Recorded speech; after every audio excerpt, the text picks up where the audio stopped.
That's right. It's time once again for another vidIQ live stream. I'm Dan. Thank you so much for joining us. I'm joined, of course, by Rob. How's it going? That's right. It's more live streaming time, which means the cloves are coming on once again.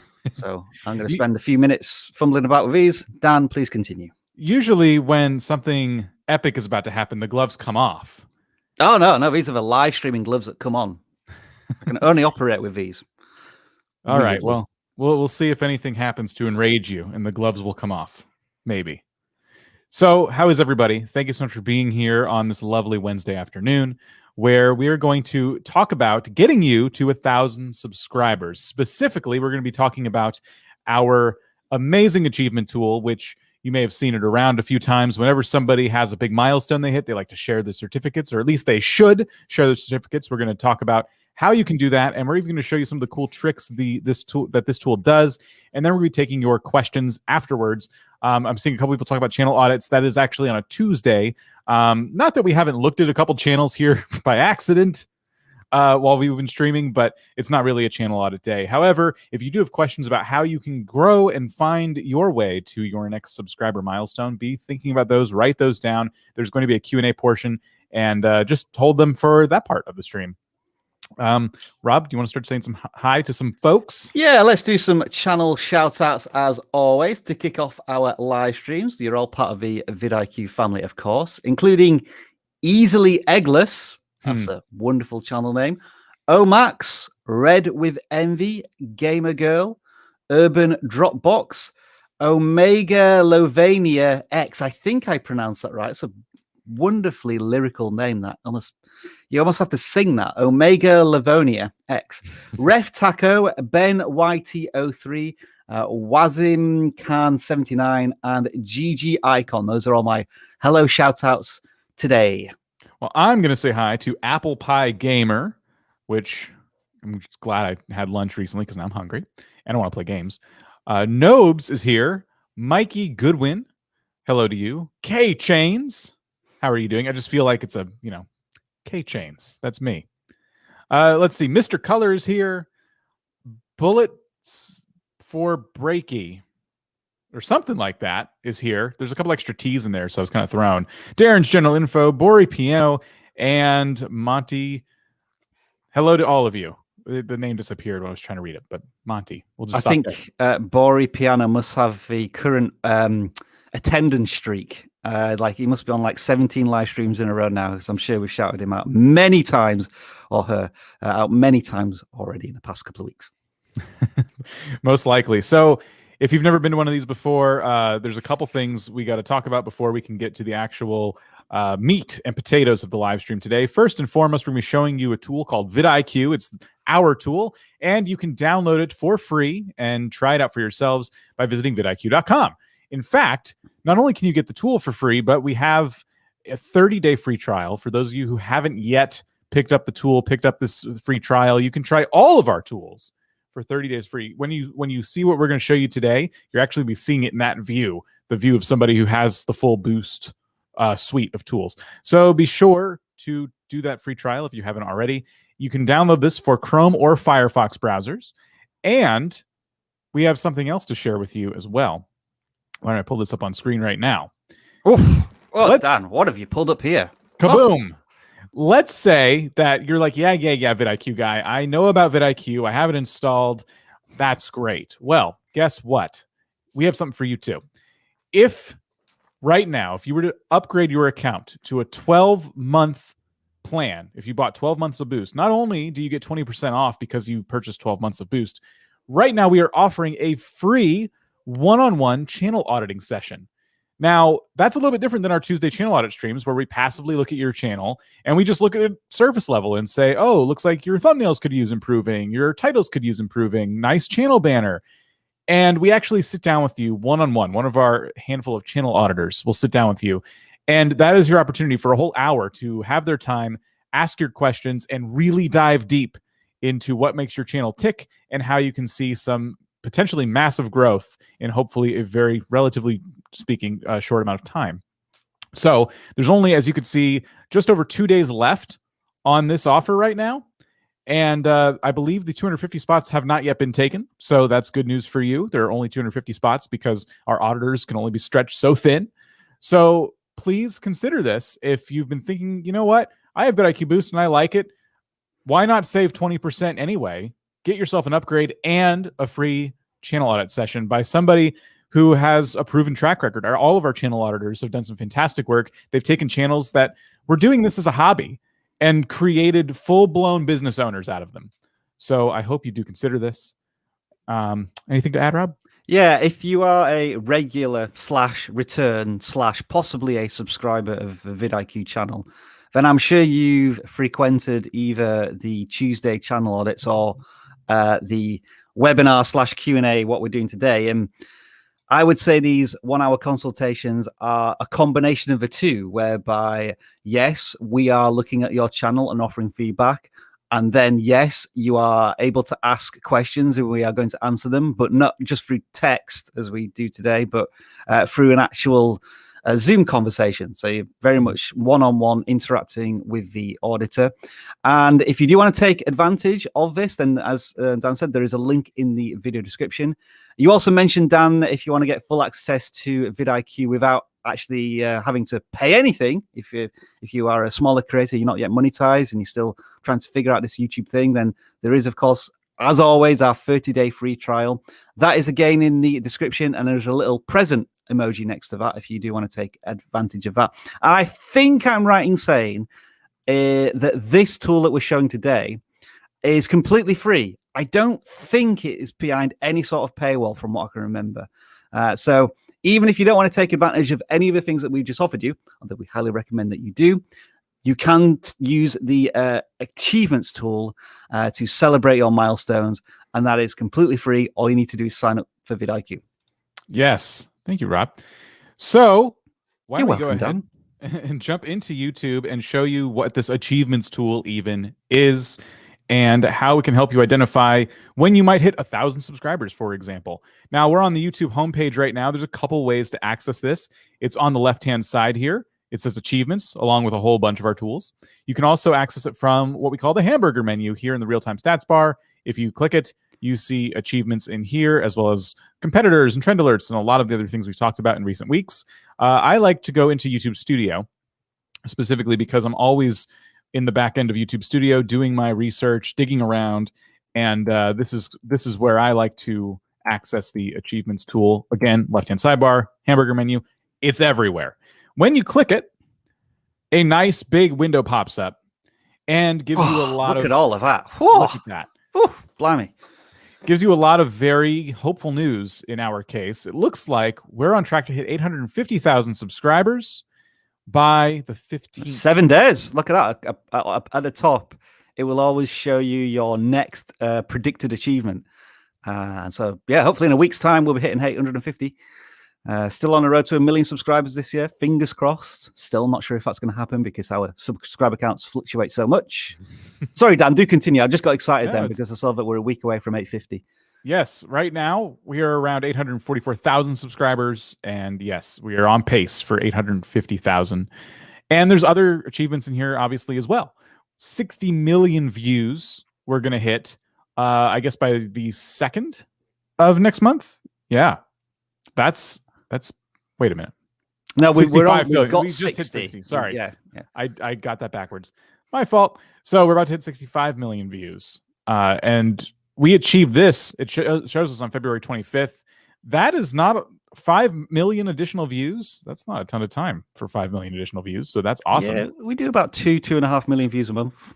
If anybody's asking, when people ask, oh, your channel's got X number of subscribers, yet this video only gets this many views. Yeah, well, check out our channel because it's got quite a lot of views. And they're not paid for. Let me just stress that. There's hardly any advertising stuff on vidIQ. Maybe I'd say less than 500,000 views are attributed to adverts. That's true. And yeah, it's for a lot of companies, I would say that's probably not the case, but our channel has a lot of organic growth, which is awesome. So because it's a YouTube channel, not an advertising platform for a piece of software. You've done a fantastic job. You've contributed at least 1% to that, Dan.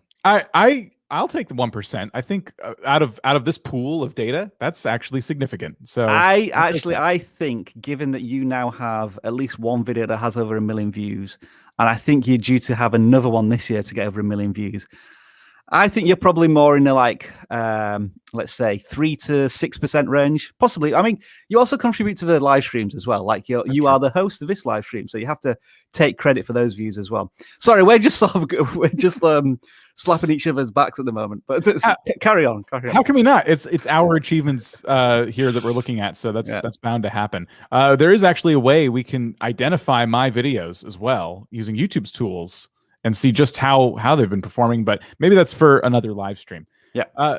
Maybe we don't want to do that. Maybe we just want to keep that to ourselves, especially for my sake. So if you don't want to track just your subscribers, as Rob has been saying, subscribers are dead actually and useless in every way. That's a quote. That's a quote from Rob. It is. It is true. Maybe you're someone who wants to track something a little more tangible. So we're actually about to hit 1,000 uploads, which is a pretty big milestone. Yeah, it's incredible, isn't it? Yes. December 15th, we hit 900. So vidIQ is saying that we're on pace to 1,000 by the 25th of next month. So just a month away. Was that 1 or 2 months? About almost 2 months away. 1 million likes. You've been working hard. You've been asking people to hit the like button. Or disliking. We've got a few dislikes recently as well. But we don't track that. Since YouTube's about to hide them, there's no point in tracking them. Right, exactly. September is when we got 1 million, but we're about to get 1.5 million here again around the time we get 1,000 uploads. So that tracks. 2 million hours watched, which is just a mind-boggling number of hours that people have watched the content. This is the one that I made sure we included when we were developing this tool. And I also made sure to ask the developers to do different calculations, because like, what does 2 million hours actually mean? Obviously, we wanted to convert that into minutes as well, because YouTube does show minutes and hours, although it's trending more towards hours. But the real one I wanted us to show is like just how many years does that equate to? And I was remembering when I was making videos thinking, I'm going to get to a point where people have watched vidIQ for longer than I've been alive. People have watched vidIQ for longer than the oldest person in the world ever, and now we're up to 228 years worth of watch time, which is just incredible when you think about it, that people have watched so much of our content, and we thank you all for that. But yeah, that's a big achievement, and we're a long way away from hitting the next one. It looks like October time for 2.5 million hours. Right. It's awesome. And you know what I love about this tool is that all these different achievements really just come down to what kind of goals are you setting for yourself as a creator. A lot of us focus on subscribers because we get a big shiny button to show for it when we hit 100,000 and 1 million and so forth. But you can be somebody who just, hey, I worked hard on 1,000 videos and I want recognition for that. Or I've been doing a lot to get people to hit like on my videos and I want recognition for that. And I would also like to know, when am I going to get that next milestone for views? When could I potentially hit 1,000 subscribers, 850,000 subscribers? And this tool in this blue bar is doing that for you. It's doing the math. And obviously, it's just a prediction. But as long as you keep doing the things you're doing, that's what the tool is telling you. If everything stays on track the way it is, if you don't stop uploading, if you don't trip yourself up in any way, you could potentially see 850,000 subscribers by the 15th, which is incredible. So before we move on to the next half of the tool, I want to show you what happens when you click on one of these. And this is where the certificates come in. So let's say we want to celebrate at 800,000 subscribers. We want to post it on social. We want to print it out and hang it up on our wall. If we click on the certificate, it will get the certificate. What it's doing right now is just trying to wrap its mind around that many people having subscribed to the channel. So it is taking a minute to load. Come on, certificate, generate. It can't comprehend just how big of an achievement this is. 800,000, eh? Yes. We've broken YouTube. We've broken our tool with this crazy, incredible milestone. I can't riff anymore. Maybe I should click a different certificate. Nope, it won't let me. Have you broken the internet? I think I broke the internet. Now, this could very easily be my computer because I've actually been having some problems with pages loading, and I couldn't get into the stream when I wanted to today because I kept having to refresh. So give me 1 second because I think this might be a me problem. I'm going to see if I can rescue on my side, Dan. Just a second. I'm doing the same thing on my screen. I'll see if it works. Wait, yeah, I'm gonna go ahead and open a new YouTube tab because now everything's going bonkers. Stand by. This is why we live stream, right? So we can show off all the cool technical glitches that we encounter, just like you, just like anybody. Right. Let's take a look at this. Let's take a look at this. I am going to quickly share my screen because I think I have it running to a certain extent. So I've done the view on there, Dan, as we can see. Yes. So this generates the certificate telling you obviously your achievement, when it was achieved, and you can obviously replace the channel icon and name with yours, with whatever achievement you hit. And then along the right-hand side here, we have a couple of options. We can share it directly to Twitter. So I think if I press that button, it will just automatically populate the tweet and then we can post it. But I think we've already posted this one, so I don't want to post it again for our community. But we could put it on Facebook, Instagram. More importantly, you can just download the image. And once you've downloaded the image, then you can do all sorts of things, such as, oh yeah. Take myself off. Let's bring me on. There we are. Look, you can actually print out your own certificates, which is what I'm doing pretty much for all of our achievements. So I've got all of the 100,000 achievements. So I know the exact date when we've hit all of these things. And I know quite a few other people do this. Print them out, they frame them, because you only get the 100,000 subscriber play button and 1 million. So it's nice to have these ones in between. And so hopefully when I've got a bigger space, I'm actually going to put these up on a wall somewhere, but my office isn't big enough to really do that right now. Well, maybe I could test it. That'd be an interesting thing. No, because I need a blank wall to do my YouTube pictures. I was just wondering where I could put them.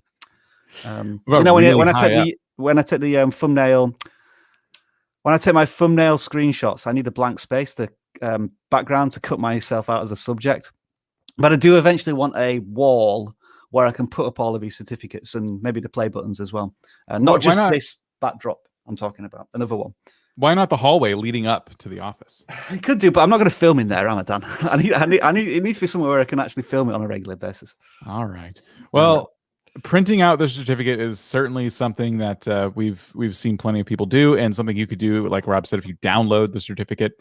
I do want to. Oops, I accidentally closed all my tabs. I would also say as well that this costs like $4. You just go to a dollar store and get one of the cheapest certificate frames, and then you can do this very easily, as long as you've got a printer, of course.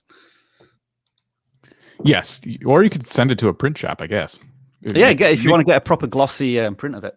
Definitely. Yeah, make it real fancy. Why not? You achieved that. That was something you achieved. Celebrate. All right, so let me pop up my screen again now that I got it fixed. There we go. Cool. Okay. So there were more things to share. You've seen the certificates now. All of these would generate a certificate related to the number you're seeing here. So we would get one for 800,000, 60 million views, all that stuff. I was just going to say, if you want to impact one of these milestones right now, we currently have 3 million comments, but you could change that very, very quickly if you just started posting a lot of lovely, nice, non-spammy comments in this live stream, because I'm pretty sure that live stream comments do count towards comments. So if you do want to post a few comments in this live stream, do so right now. We will be going into slow mode a little later so that we can better manage the questions. But yeah, if you want to say something nice about Dan, myself, or vidIQ, or something constructive, or whatever you want to say right now, please do so. And I don't know, maybe I'll shout some stuff out. Like hashtag comment milestones. There we are. That's a hashtag I want you to use right now. Hashtag comment milestones. Let's see if we can get this date. Now, let's see if we can get it to 4 million by the end of this live stream. But I was going to say, this date is saying 2023. Let's see if we can cut that down by a year. Oh, on that prediction. So the next half of the tool here shows your top performing months. And this is just kind of interesting, some stats to dig into. So you have in May of 2020, you've achieved 47.3 thousand subscribers on your channel. In December 2019, 3.7 million views.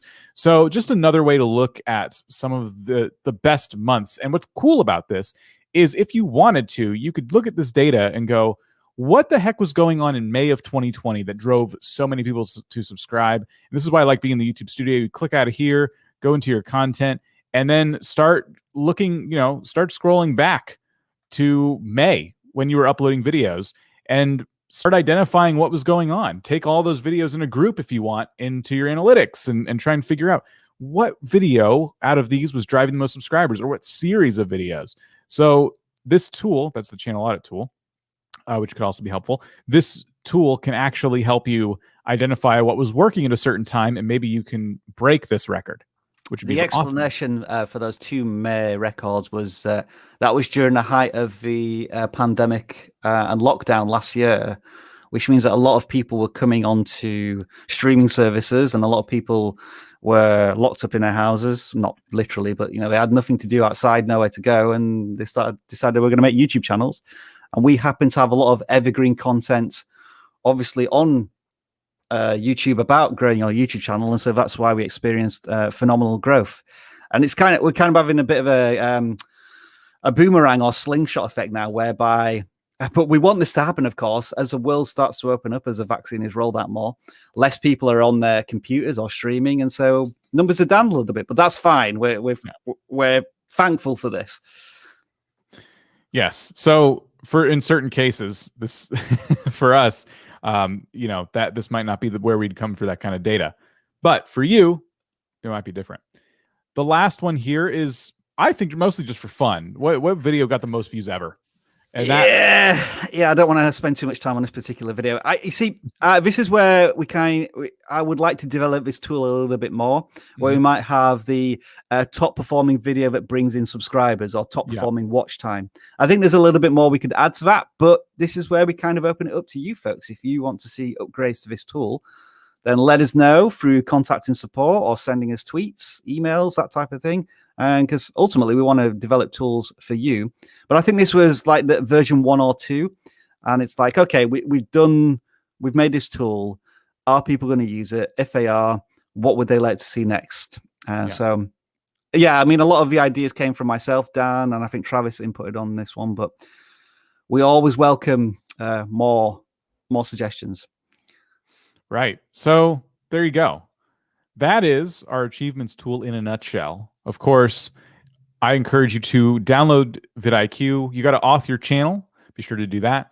And you'll be able to see all these achievements related to your channel. So to do that, again, you can download it below, vidIQ.com, and make sure that you get it for Chrome or Firefox. It works in both browsers. And have at. I think it's about time we go to questions. Oh, hang on, Dan. Hang on. There's a couple more things I want to tell you about the achievements tool. Oh, okay. Well, sorry. Hold your horses. You heard me wrapping up, getting ready to do Q&A, and then start preparing the questions, of course. But yeah, I just wanted to mention that this is kind of the impacts the tool has, in that not only can you use this tool, because weirdly enough, not enough people realize that tool's available, and they don't click on it enough, which is why we're, I guess, exposing it to you during this live stream. The other side of this is that we will start to send you emails notifying you of when you hit these achievements, especially for views and subscribers. I think those are the 2 that we do automatically. The others you have to go into the achievements tool to get the certificates for. On a daily basis, we see tons of people sharing these certificates because we get notified. And look, sometimes we even get a nice little GIF. I made some GIFs on some of these as well. I forgot I did them, which is pretty cool. But yeah, I mean, pretty much every couple of hours, we're seeing notifications about people sharing these milestones and whatever they are as often as possible. We'll like them. And sometimes what we will even do, as we see more of these notifications and certificates, let's just see if we can find one more. Yeah, there's another one. Dan H, our community manager, will collate some of these achievements And we will do oh, look, this one person now shared 4 certificates all in one tweet. That's pretty cool. Look at all them. Wow. For Primate. But I think Dan, there we go. So Dan will keep an eye on these and he'll pick out some of the highlights. Sometimes he'll target smaller channels. Sometimes he'll target larger channels and he'll just share those achievements on our social media. So we're always excited when you share your milestones using vidIQ's achievement tool. And yeah, we'd love to share it on our socials, be it on a YouTube community tab or on Twitter. So that's another reason to share it, not only with the vidIQ family, but also share these achievements with your community through the community tab. It's an excellent place to share it because they are square images, which mean that they do look correct on the community tab, which for some reason likes to show square images, even though thumbnails are landscape, which really confuses me. Anyway, that's just my daily YouTube gripe. All right, Dan, I'm now officially done. I'm going to take it off. I'm glad you brought that up because the other place we see these shared a lot is actually our Discord server. There is an achievements section in there. Yeah. So people are sharing certificates in there all the time.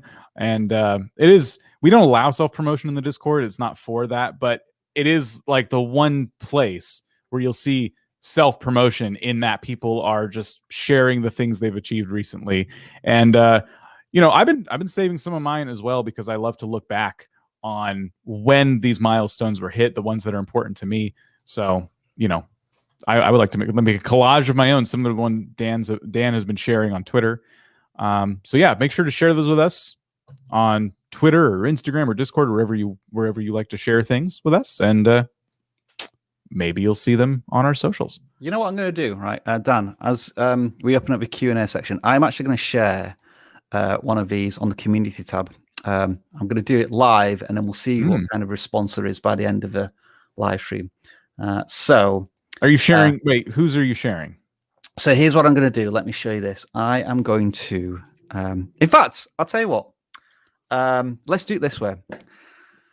People, if you're watching this live stream now and you have vidIQ installed, can you, if you want to, share your achievements, whatever you want to share, on Twitter, so and include the hashtag, so I can find it. Include the hashtag vidIQ milestones. So that's all one word. Hashtag vidIQ milestones. Share one of the vidIQ achievements that you've reached recently, and in about 20 minutes, yes, I'm going to set my timer for 20 minutes. We'll have a look at Twitter, and then I will share those achievements on the community tab on YouTube, because our community tab reaches hundreds of thousands of people.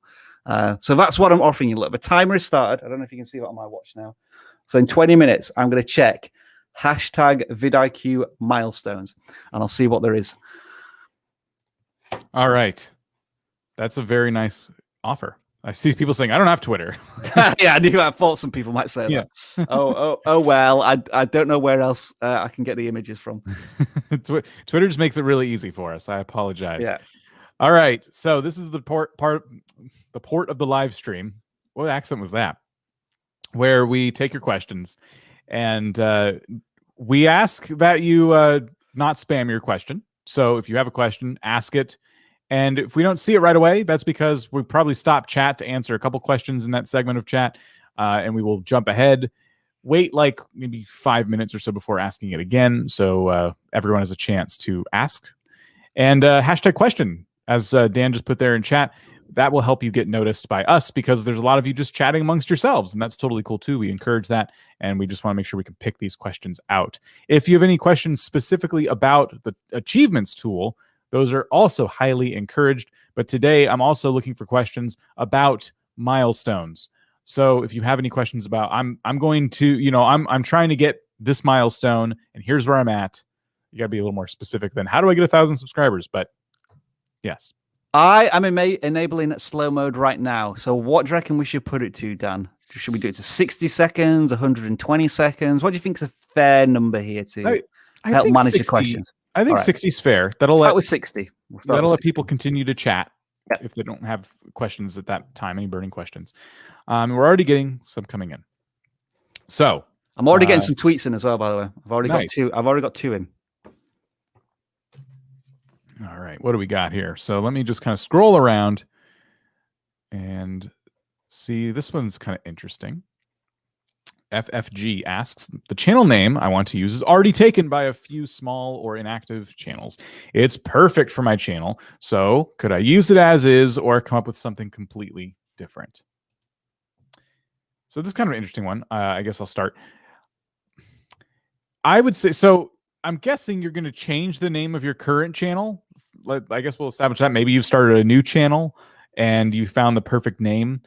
If the channels that you're looking at that already have the name are smaller and or inactive, then I would encourage you to use the name you want to use, because it's tough to come up with an original name, especially if it fits your content that well. I know it's not the best advice, because you could also continue workshopping it to, be a little bit more different. But ultimately, YouTube is going to favor the channel that is kind of on top. It's like any search term. If you rank the highest for it, before you know it, your name is going to be up there when someone else is searching for names before anyone else's. Do you have any better thoughts on this? I think I was sharing a similar thoughts to you, Dan, for our only inactive channels or smaller channels that you think you are going to usurp by creating content consistently and growing your channel. Then I would choose that channel name and not worry about the perceived competition in that sense, as long as it's not too similar to a uber massive channel like it's PewDiePie instead of PewDiePie. I think it may have too much association with a certain large channel. So yeah, go for it. I would say go for it and good luck. Good luck. All right. Let's see. Should I follow the trending creator path of YouTube Shorts or be more unique with the YouTube features? There's only so many features of YouTube, and Shorts is brand new. If we think about YouTube features, what do we have? We have regular videos. Stories. We have live streams. Yep, stories. If you have enough subscribers. Community posts. Yeah, assuming you have all the subscribers you need for both of those. And then now Shorts, which are technically just videos, but they find their own home on the platform. So the question really is it worth it to do YouTube Shorts? Is kind of how I'm perceiving this. And I still say that even though the competition has never been higher, yes, it's absolutely worth it to do YouTube Shorts. We're getting to a stage with YouTube Shorts where, in terms of quality of content and amount of content, it's just as competitive, or it's becoming just as competitive as standard YouTube videos. So you need to be somebody who can tell a story in a short amount of time, and you can find success on this new section of YouTube. But it's not one or the other. If you want to try it, absolutely try it. There's no harm in doing that. I would agree that you should explore all avenues of YouTube and embrace what works for you. YouTube Shorts just currently, as of now, provides you with a really good opportunity to grow a channel fast if you create content that really works on that platform. And as Dan says, it's going to get more and more competitive. YouTube now I still question whether this is true or not, but they state that Shorts now accounts for around 6.5 billion daily views, which when you add that up over a course of a year is over 2 trillion views, which is something I can't quite imagine is correct, but that's what YouTube is saying. But yeah, the competition is going to get more and more fierce. And when YouTube figure out their monetization mechanism for Shorts, it's going to get even more competitive because people will realize they can actually make money out of it. So I would definitely be experimenting, testing. If you just want to create a brand new channel just to try out some Shorts, then try that. Just don't dismiss it because it's something new and it's something you're not familiar with, because there are always disruptive new features, tools, even brand new companies like when you look at it from this point of view, YouTube was very disruptive for television media consumption. TikTok has been very disruptive to YouTube in terms of the format and the length of the content. Yeah. And, at the time we might say, oh, I'm never going to get into TikTok. I'm never going to get into YouTube. Well, 5 or 10 years down the line, these are major players in the media world. And so they shouldn't be ignored. You should at least give them the respect and the research that they probably deserve. I mean, I failed completely at YouTube Shorts, even though I'm still educating a lot of people about it. I haven't figured them out. Dan, on the other hand, on his own secret channel, is finding success. So we're both passionate about the, I guess, the feature and the technology, but in different ways.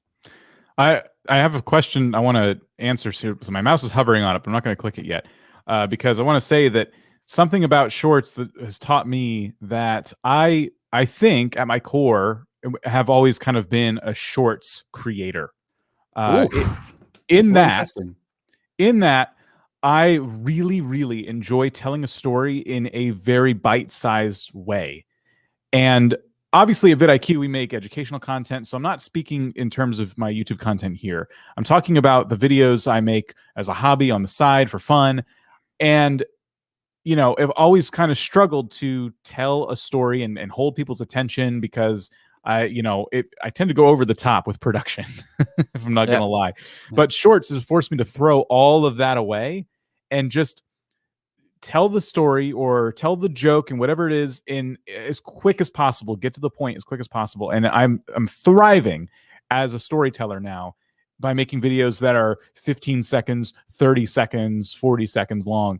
And it really, for some people, I just don't think that they're going to have that same passion, I guess. I think shorts are for those kinds of creators who are excited to make short form content. But if you're someone who really prefers to make long form content and you just want to use shorts because, well, everyone says to do it, so I might as well just do it, but I really hate this, then it's not something you have to do.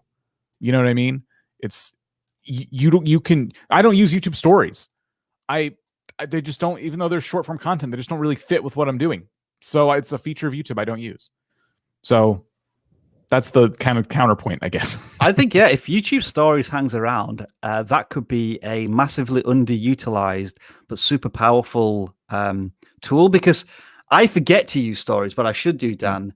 Whenever I post a YouTube story, we get like 12,000, 15,000 views on a single story, and they take a fraction of the time to make. And especially because you don't have any shorts tools, you literally can record, and then that's it. You record for 15 seconds. You can't edit it unless or anything like that. And I find it really useful for doing Q&As, and I need to do more of them on stories, and we do gain more of a community from them. So yeah, I may be saying in like a year's time, YouTube Shorts are for everyone, but YouTube Stories is the secret weapon, a bit like the community tab in some respects. Yeah. So I think to tie a bow on this question, YouTube long format content isn't going anywhere, but YouTube Shorts are here to stay. So this next question I want to answer, I don't want to get too controversial here. I have very strong opinions about this. I'm not going to go there, but this person wants to know who the best intro maker on Fiverr is for a gaming channel. And if you don't know what Fiverr is, it's a service where people do all kinds of stuff for starting at $5, and it kind of goes up from there. And these intros that this person is kind of talking about, you've probably seen before if you watch gaming videos. Usually what it is a musical animated sequence. It has the person's name and it's flashing on the screen. Bah, bah, bah, bah, bah, bah, bah, bah. It's all exciting and it's to get you all hyped up to do the video. These intros are not where I think you should be investing. If you're about to start investing some money into your channel, it should not be on these intros, because one, I personally believe these are retention killers. If you want to go on Fiverr, there's all kinds of good services you can benefit from that involve animation and things like that. But I think that a lot of people, new gaming channels especially, love to use these intros. And if they're too long, people might leave. Instead, you should be saving that money for a better microphone. You should be spending that money, if you want some help from Fiverr, on folks who make thumbnails, folks who help with video editing, things like that. Maybe get some of your workflow helped out in different ways. Nothing against the people who make these intros, and some of them are actually really cool, and if used right, won't kill your retention. But if you just want a cool intro that's heavily animated and supposed to hype people up, I just wouldn't start there when you're investing in your channel. I did say this was going to be controversial. I don't know where you're at in your YouTube journey. Maybe you've done all the other things I just said, in which case I don't know who the best animator is for these. I've no clue either. I think, yeah, in terms of an intro, if you're going to do this, here's the remit to the person on Fiverr who's going to make it for you. It has to be 3 seconds or less. Simple as that. Super quick. I think it does help for branding, but I think, Dan, in relation to what you were saying, it's probably not the first thing you need to worry about on your channel. First of all, you need to develop a community who you can then start to brand your channel around a little bit. So I'm thinking maybe when you've monetized your channel, you've got more than 1,000 subscribers, you can start to think about these fancy things like intros.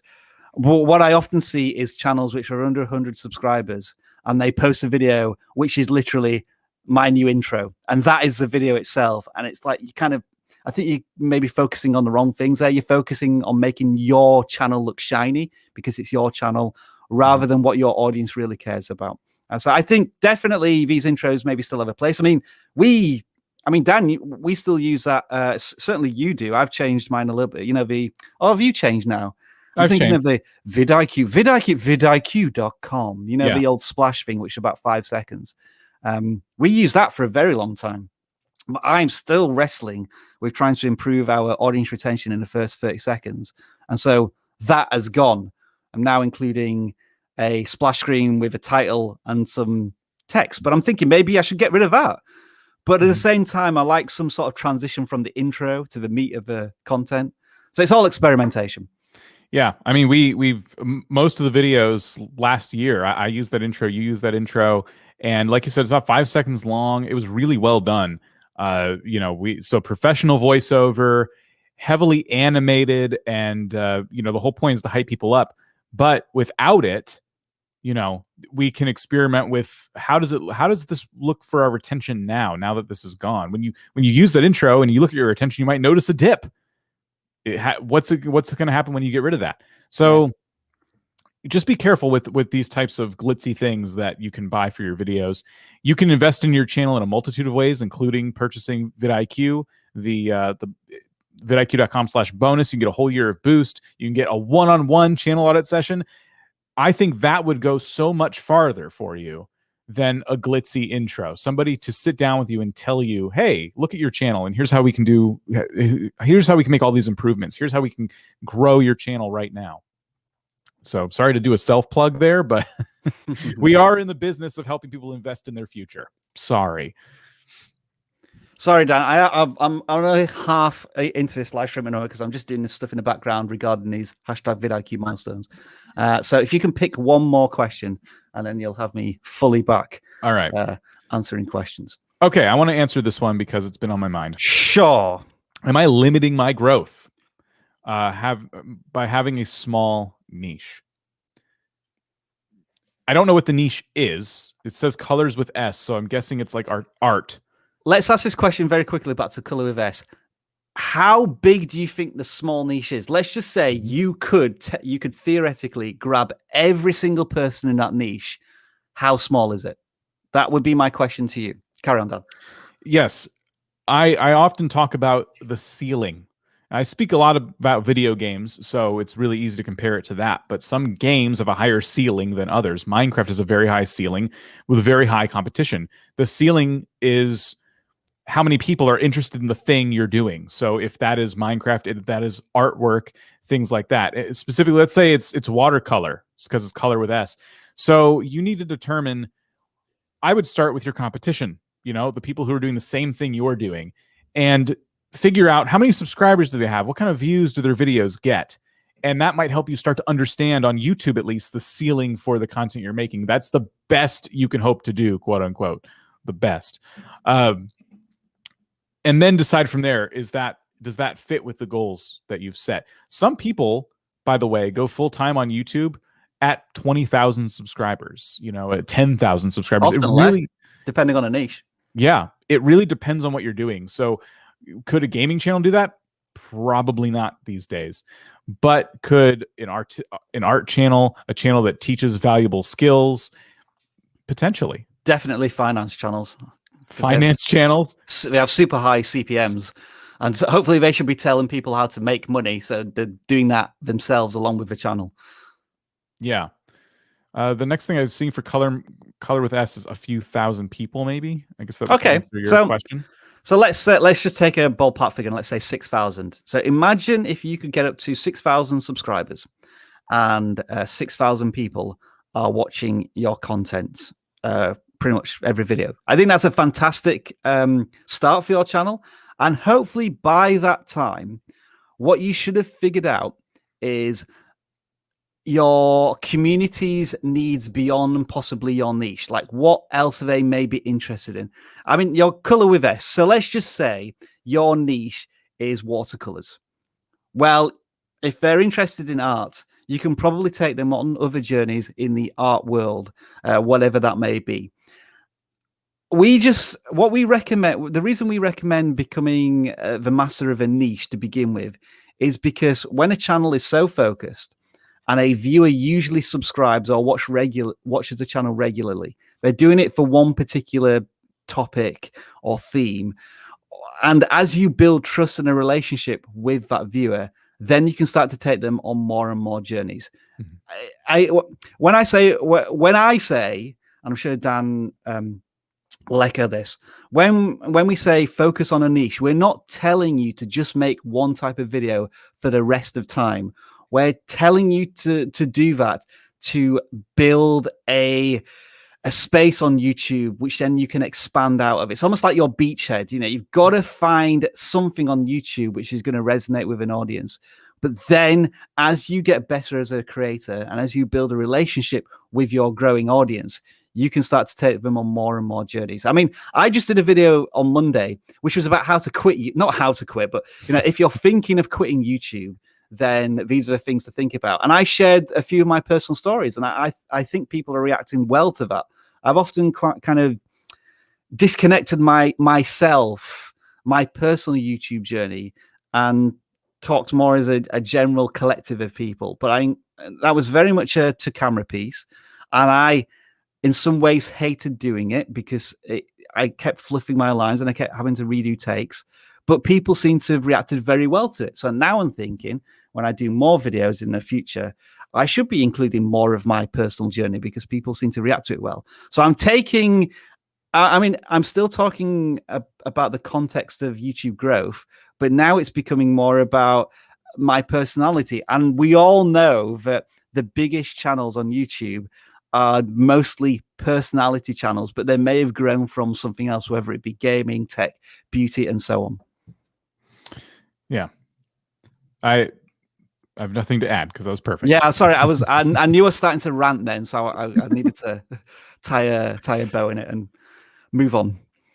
All right, I should try and look for a question here, Dan, shouldn't I? Since I haven't picked any yet. I just noticed our ticker at the bottom is very blurry. I don't know what that's all about. Can I hide it real quick? There it is. My time is gone. My time is gone. So shall we look at the achievements then? Yes, let's do it. All right. Okay. So we're still taking questions. Don't worry. We're just so we're just going to break off for a few minutes to congratulate all of these people. Right. I'm going to share my screen here once the image has been posted. Right. There we go. So here are some of the people who shared their certificates with us. And now you are shared on the community tab. The Milestone Club here, that includes Raphael Ludwig with 450,000 views. We've got Chess Geek, who I remember from, I don't know if it was last week or the week before. We were looking at his channel and his community tab. And there's a video that features you, Chess Geek, that's coming out tomorrow about the community tab. So there you are. Not only are you being shared as a milestone, but you're also featuring in a vidIQ video tomorrow about the community tab. The Daily Weekly has just hit their 4,000 hours of watch time achievement. So congratulations to you. Hopefully you're going to be on to 1,000 subscribers very soon if you haven't already. And Noobs has hit 1,500 subscribers. But damn, I don't think we should just celebrate these milestones. Since I do have the Twitter feed up here for #milestones, let's just do a couple more shout outs here. So I'll start with you. I'll slowly scroll down, Dan. Say congratulations to these people on what they've achieved. Flipping Nostalgia, congrats on 7,000 views. Yeah, there we are. Who have we got here? Oh, wow. SK1. Oh, Skids. Congrats on 15,000 views. Sweet stuff there. That's awesome. I think we audited this channel yesterday, actually. Forasco, 50 likes. Nice. There we are. Good work like your videos. there. SS Rich with the 7,500 views for you. Congratulations. Some people not quite understanding how to share certificates there, but going full nerd got all of this stuff. So well done to you. And maybe they know, maybe they don't. But if you click into it, that's how you get the shiny certificate with these certificates. All the fixins. Oh, we've audited Scream Queen Gaming. That is very hard to say very quickly with 50 subscribers and 100 likes. Dan, who have we got here? Triple Skills, 7,000 views. 7,000 views for you. Nice. Oh, and Mine Master is sharing all the certificates here. 10 subscribers. Look at that. 50 uploads. 100 likes. 1,000 views. So all of those small milestones working towards monetization, and I'll let you do this one, Dan. We have Melmsy, 900 hours. It's quite a few. Oh, top month. Oh, look at that, a top month. Well done. Nice. 4,000 views, 4,500 views, 17,500 total. So that's interesting. In his last month, he got a quarter of his total channel views. All of that lot has contributed to his total, which is incredible. And what try and learn from that month. 2,500 likes there as well. I don't know if you want to send some more. Maybe we'll do another one in I don't know, maybe 40 minutes or something. But congratulations to all of you. Congratulations to everybody in the community tab. I'm just going to refresh this now. How many engagements have we got on this already? 10 likes, 6 comments, and we'll probably have a lot more within the next couple of hours. Right, nice. I'm going to close that screen off. And now I do really need to find a question, don't I, since I haven't found one yet. Lots of questions. Okay. Be sure to use #question if you're not already. Yes. Yes. So don't worry. Welcome, Dragon Blader. If you just want to get the timer on the live stream and just scroll it all the way back to the beginning, you can watch everything that you've just missed. After the fact works too. Hey to Shizaz's Corner. Hello. Nice, says Pack TV. Hi also to Tech Media. And also hi to South Gaming Point. All right, Dan, I've answered some questions there. Over to you. Not how this works at all. Don't. Here's what I will say, right? Look, we currently have 324 concurrent viewers and 500 plus likes. I like that. That's well played. You've learned. You've learned what I request every single week is just to give us the likes, them likes.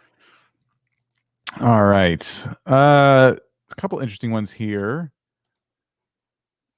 How about this one? All right. All right. Hello. Hey. Hi. I am starting to record my first video this weekend. Welcome to YouTube. Well done. Well done. Do you have any tips to make a great first video? We do. Ooh. Number 1, don't overthink it. That's my first tip for you. B, don't over edit the video. Oof. Number 3, thumbnail. If you're going to work on anything, Dan is ruining his headphones there. Spend a lot of time on that thumbnail. Do some research. Now, don't overproduce a thumbnail with tons and tons of graphics and elements. When I say that, look at your niche. Look at what other folks are doing. Keep it simple. Keep it clean. Make it bold. Make it gorgeous. But if you're going to spend a whole bunch of time on this video, that should be where your energy is. Second to I guess say the title would be second to that. You want to do proper keyword research and figure out a title that's better than, Minecraft episode 1, for example. Do you have any tips? I would say, although I hope we're not overloading Anthony with too much here. If there is one technical aspect of the video that you want to make sure you get as right as possible, it's the audio.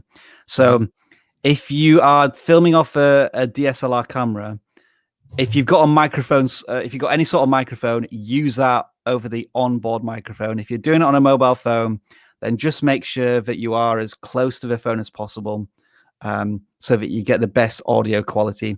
That's the one thing I would generally recommend. And yeah, I think as Dan was mentioning, don't overthink it. Just enjoy it, because we'll be honest, unless something is an amazing video and it's of incredible quality, or you're just very, very lucky, the chances are, and I don't want to sound like I'm being a Debbie Downer and you haven't even published your first video. It might not get many views, that very first video, but that's okay because YouTube is not an exam. You don't fail on your first attempt. It's a learning experience, and you will learn an incredible amount just by filming, editing, uploading, and creating a thumbnail and whatnot. And if we wanted to give you maybe a little more help with this, we did a video which was how to start your YouTube channel in the first 30 days. And this is also an academy course, which is about 3.5 hours long. But this is kind of the introduction. So if you want to watch this video, I highly recommend you do so. And yeah, I guess we should also mention that if you do take advantage of the 30-day free trial, you get access to the vidIQ Academy, which includes lots of courses for beginners just like yourself. So welcome to YouTube. Make sure you do press record this weekend and make sure you do upload that video. And we look forward to you being the next YouTube superstar in maybe a couple of years' time. Yeah. The biggest thing I've told people about their editing, by the way, is that nobody knows you spent 4 hours editing the video if they don't click on it in the first place, which is why I smashed the table and say thumbnails, because I think a lot of people get tripped up on that. I'm going to make a really high quality video, so I'm going to spend a lot of time on all that. But if nobody clicks in the first place, nobody gets to appreciate all that hard work. So good luck to you. I saw a question. I finally saw a question, Dan, and now I've lost it. So where was it? There's one that I think you'll like to sink your teeth into. Go on, then. Consistency is key, but is it better for your channel to upload more often, but randomly, or stick to a schedule and upload once a week? All right. So the general recommendation, if we were talking about all channels on YouTube, is to upload roughly once a week and at most once a day, but that varies greatly between channels and topics. I know some channels really strict with their uploading schedules, in that they'll say that they upload every Tuesday at 6 p.m. But I don't think that's necessary unless you're a huge channel and your audience is so dialed into when you publish. Because if you look at it from this point of view, if you say you're uploading on this day at this time, then it's basically you're a television program, and people, you're assuming that your audience is going to watch it at exactly this time. And what's actually more likely is that people will watch your content within the first 24 hours if they know it's on a certain day. Here at vidIQ, our general posting schedule is Monday. We always try and post on a Monday. I don't think we've missed a Monday in a long time. And then we always do the live streams on Tuesdays and Wednesdays, because they are fixed, because they are a different entity on YouTube, in that the best experience you can get out of them is by being on the YouTube, on the live stream live with us, so that we can answer your questions just as we're doing now. And that's why I think you do have to set a pattern and date and time for your audience, so that they're familiar with it and they can come back every single week. But after that, we may publish a video on Thursday, Friday, Saturday, or Sunday. It just depends how many videos we've made during the week. For example, if I'm able to create 3 videos a week, then we'll do one on Monday, Thursday, and Saturday usually. But if I'm only able to do 2 videos in a week, it might be Monday and Friday, because I kind of want to give each video on demand an opportunity to breathe, whether it be 24, 48 hours. So this is more a stream of consciousness rather than giving you strict rules on what to do. The key thing is the first 3 words you said. Consistency is key. Make sure that you're going to post approximately the same time, the same day every week, or you at least have 1 video going out a week. I'm starting to ramble a bit here, Dan, so help me out if you can. Well, our tools are telling us, for example, on Wednesdays, these are about the times our audience is most active. Yep. Starts around 6 a.m., 9 a.m. is like a peak, and as we get into the afternoon, it starts to come back down. So if you were looking for a specific time to post, be sure you've installed our tools and you can kind of gauge maybe around the 6 a.m. hour I should put out my videos. If you're looking for that time of day, you can even look and see how this changes on different days. Like look at the weekends for us. Saturdays in the morning are really strong. So this might start to determine as you upload more videos, of course, this might start to determine when you should be posting. You get to kind of dictate what happens here in a way, because if you always post your content at 2 a.m. and you start to build an audience that notices your content's live at 2 a.m. and they start watching, then your numbers are going to change. So you get to kind of pick this. This is not like a set in stone thing. This is kind of malleable in that way. But I just wanted to show this off real quick. This is in our dashboard, but of course it also lives on the upload page and the editing page as your, I think it's more the editing page, right? When you're editing a video. Yeah. So just wanted to point that out real quick. The other thing I would say on this topic is the frequency of your uploads should really at first depend on your bandwidth as a person living your life on Earth. So I'm not trying to get too philosophical here, but if you have a job, if you have school, if you have these other obligations in your life, you don't want to say, okay, well, the vidIQ guy said daily if I can do it, so I'm going to have to find a way to do that. That's not the case. Post as often as you can post comfortably, because YouTube isn't going to look at what you're doing and say, well, man, this content's great, but if only they made it more often. It's just not really how it works. I would also just mention as well, when Dan was showing the best time to post, so if you're posting video on demand content, you probably want to post a video at the beginning of when the peak starts, so that you know that all of your audience is hopefully going to encounter that video at some point while they're on YouTube. But if it's a live stream, then you want to be going live at the exact peak, because you want to be capturing all of our audience now, because they need to watch it now to get the best out of the live stream. Yeah, that's a really good and another thing, just before I forget, if your content is time sensitive, then this all goes out of the window. You don't wait for a specific day. You post it right now. I'm doing the same as Dan now. Post it immediately, because everybody's searching for that time sensitive thing right now. Yes, I agree. Sorry, I'm trying to look for questions. Okay, well, let's have a look at this one. All right. Do likes or dislikes change the recommendation process? Like, is there any way, if too many dislikes, will my video get less recommended to people? All right. Well, I think there's two examples at vidIQ where we can talk about this. Just bear with me 1 second. Because there is a very interesting one, which I still... Oh, that's the wrong page I'm searching on. Just bear with me 1 second, folks. I need to find it. I'm still wrestling with whether to unlist this or private this video, but so far I haven't. And you actually saw it in the achievements section. So let's just show you this video.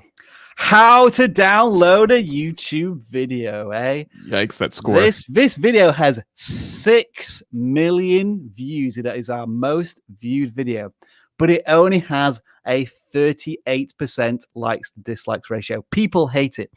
And the reason why is because this video shows you how to download a video from your YouTube channel or from the YouTube Premium service. In other words, the ways you are legitimately allowed to download a video. But of course, everybody on YouTube searches for how to do it the, how shall I put this? Not the illegal way, but the ways that you shouldn't do it. In other words, how do I download a video off YouTube so that then I can re-upload it as my own content or something similar? And that is against YouTube terms of service. But the problem is there's a disconnect here between the viewer's expectation when they search for this versus what my video delivers. But YouTube keeps removing all of those educational videos that tell you how to do it the wrong way, because YouTube doesn't want you to do that. So that's why this video continues to be at the top of the search when you search for how to download YouTube videos. I think there's quite a few like this. Let me just search. So how to download a video from YouTube. Whenever I've searched this recently, a lot of the videos have got lots of dislikes on them. And if they're up there with lots of likes, it means that this video somehow got on, stayed there, and it should have been. So this one's got 58% likes, dislikes. Ours is terrible. This guy's is pretty terrible as well. So can you see what I mean? Yeah. YouTube, I think, goes through the search term periodically and just removes all of the ones where they know people are showing you how to download a video in the way that you shouldn't. So yeah, this one, I think, let me just click on it. It has got a ton of dislikes, like thousands, tens of thousands, 27,000 dislikes, and yet it's still got 6 million views. Now, people might be saying, is this clickbait? And I've wrestled with this question myself, because it does tell you how to download a video using YouTube Premium, which means you can download a video, but people are not searching for that. And this video has been taken down twice because apparently misleading metadata, but I've successfully appealed it twice because it technically does show you that in the video. This is a really long story, but I like talking about it. But I made a case study on this, like a 60-minute case study, and I forget what it's called. So maybe I need to try and find that. Anyway, Dan, where am I going with this? So there's a second video that I want to show you, a much more recent video. Oh, is that going to work? No. Oops. Well, that's PewDiePie's done one where he says, can he get 1 million dislikes on a video? And that's got 23 million views, and it's got 5.5 million dislikes. So PewDiePie is kind of looked that trend. And then I did a video last week which simply said dislike this video because YouTube might be hiding dislikes, and a lot of people disliked it. It's got 30% likes and dislikes, and I think it's performing as well, if not a bit above average. So from the small sample size I've shown you there, the evidence seems to suggest that dislikes themselves don't necessarily impact the discoverability of your content. Now, in some of these, there's funny reasons for this, like PewDiePie told you to dislike this video.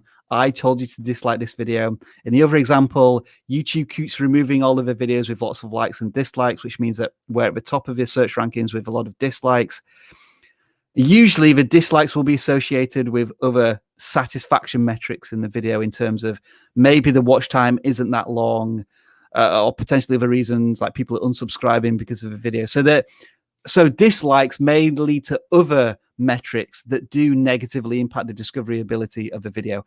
What a long answer that was, Dan. I don't know if there's anything else you could possibly add to that. I was going to say that with shorts, I'm suspicious that likes in particular are one of the handful of metrics YouTube uses to determine if a short is something that you keep pushing. An interesting point. Interesting point. Yeah, I do think that, like everything, YouTube weighs everything in a different way. And I think the likes and dislikes, there was a time where everyone believed, and this might still be true, I don't know, that likes and dislikes weigh the same. So it doesn't matter if you get 1,000 dislikes or 1,000 likes, it's engagement, and YouTube measures the engagement. That's it. I don't know if that's still the case. I don't know if that was ever the case, because YouTube isn't exactly going to tell us that. But when it comes to shorts, I feel like I've never had more clarity with the like button. And I think, in my opinion, the like button is one of those metrics. There's only so many you can measure with a short. It's just a short piece of content, and there's only so many ways to interact with it. Now, I think, Dan, you're maybe saying that because the Creator Insider team just announced, and somebody sent us a tweet about this last week. You know, when you get the snapshot of your video performance on the mobile app, I'm just going to quickly show. Oh, yep. This is why this came out. So you see the snapshot of my latest video. This is a long form piece of content, and as of now, it doesn't show it for shorts, but somebody showed in a tweet that they are now showing similar for shorts. Yeah, the zoom focus is terrible on this. But for long form content, the three metrics it shows you are views, average view duration, and watch time. But for a shorts video, the three metrics are, I think, views, audience retention, I think, and then likes. Likes is the last metric, which is like really interesting. Why would they show you that? And so that's why we're maybe theorizing that likes could have more of a weighting on shorts. That is where I was getting that suspicion. I think it got buried in my subconscious, but yes, you're absolutely right. So yeah, if it matters for shorts, does that mean it matters for longs? I don't necessarily know, but I would definitely, unless you're going for an experiment like PewDiePie and Rob have done, I wouldn't necessarily encourage dislikes. I would just try and use it as an indicator for yourself at the end of the day. If people hit dislike and you weren't expecting that, that should tell you something. Speaking of shorts, I just want to bring this up. I may have to make a video about this. We've been talking about whether you should make a thumbnail for your YouTube shorts. Well, it now looks like YouTube have added the shorts shelf to the desktop portion of your channel page. So now it kind of makes me feel as if I'm forced to make a thumbnail, because if I don't, then this part of my channel page is going to look a little messy, like not professional. And so now it makes me think, should I put the short shelf further down the channel page? But is that going to affect the channel page on a mobile app? It's like YouTube is kind of forcing my hand now to maybe make thumbnails. What it also makes me feel is as if YouTube are going to start making shorts more visible or discoverable on desktop. And I think, but again, this is just a theory, I think YouTube are going to add a shorts button here or here for the YouTube desktop. Oh man, I think you're right. It feels like a silly move. Like, why put that there? Because who's watching? What's going on? Who's been watching shorts on desktop? And maybe YouTube have got some data to say, hey, you know what? People actually watch shorts on the desktop, so we need to start making it appear here. Seems a bit weird to me.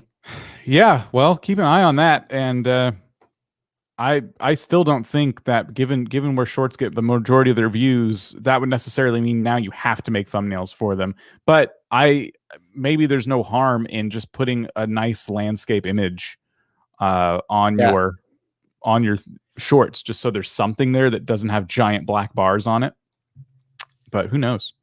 I was just pulling up. I see in the background what you're pulling up, and I looked at it. It's true for that channel as well. Looks like it's available for all channels.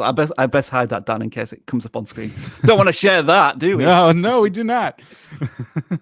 So, Coconut Pete, thank you for the super sticker. Much appreciate that. Yeah, I think we got a few actually. And I always miss these. Oh, that one popped up, but I didn't see any more pop up. Oh, come on. So we got one from Lemon Pepper as well, which was, let me just share this screen. It's probably better. So you can see there, Lemon Pepper with the dancing thing. I don't know what that is, but thank you. And then as usual, for some reason, the pinned comment obscures that. I don't know why. I mean, sorry, Dan Hitch. I'm going to unpin this just for a second to see if this works so we can see who actually... where is it? The remove? Remove, there we go. I mean, yeah, it's brilliant. Well done, YouTube. Thanks. That's what we meant, YouTube. That's what we wanted. There we go. Oh my gosh. Great work. Message retracted. We're sorry. We didn't mean to promote that particular page, I guess. Okay, let's answer some questions. Yeah, when was the last time we actually answered the question? Ash, we remember Ash. What is a realistic sub count before you can start to look for brand deals? Gaming in particular, trying to set my goals. Ooh, okay. So gaming channel. I'm just going to pluck a number out of the air here, Dan, but by all means counter it. I'm thinking around about 10,000 subscribers and maybe 100,000 plus views a month. But let's say you are covering an indie game or something that hasn't got a big audience, but you're one of the big players in that audience, then maybe those numbers are smaller. And it may also depend on like how many views per video you get. I think if you're getting probably about 3,000 plus views consistently per video, you may be able to start thinking about brand deals as well. And like, if you're maybe going for a brand deal specifically with the game, then again, the numbers might be a little lower. But unfortunately, I have no real experience on this because all I can say is I did one brand deal in my entire YouTube career, and it was with vidIQ, and it's continuing to this day. And it's quite a big, all-encompassing brand deal that's never going to end. So I also never went the brand deal route for myself, gaming. And I have a few thoughts on this. First of all, we talked to a really awesome creator. You may know them. They're called Big E, And this is a full-time YouTuber who is in the gaming space, but he has a couple different endeavors. He gives gaming advice on one channel. He actually plays games and streams on another. He puts his face on his content, which I think is important for brand deals. And he uses the products that he promotes. If you want to learn more about how he kind of sees these things, we did talk to him a little bit on our podcast, actually, Tube Talk. So look for the episode wherever you get your podcast. Look for the episode with Big E. And it talks about becoming a full-time YouTuber and things like that. And this is one of the areas he kind of touches on. He talked about kind of how he got some of his first brand deals and how that all shook out. I think putting numbers on it is tough because depending on the kind of gamer you are, it may be it's going to fluctuate like crazy. Now, because we've seen your channel, I know that you do put your face in your content, which is helpful because that means there's a camera pointed at you. So if you're sitting in a sweet chair, that's something you could maybe promote. If you're drinking G Fuel, that's something you can promote. You have a lot more options and opportunities to promote different things that gamers would like. If you're using an awesome keyboard and mouse setup, maybe you point a camera at that and Logitech sends you some stuff. So first of all, I think that's important. And secondly, yeah, it's just too hard to put a number on it because different companies are going to have different standards, different things that are important to them. I think if any company knows what they're doing, they're not really looking at sub count first anyway. They're looking more at your regular views, the kinds of viewers you pull in during live streams, for example, or the kind of views an average video gets, because they understand that sub count is something that we can't really put a lot of weight towards when it comes to your overall influence and reach on YouTube. I had a question which I was searching for in the background. Here we go. It's still there. So, the real Sherry,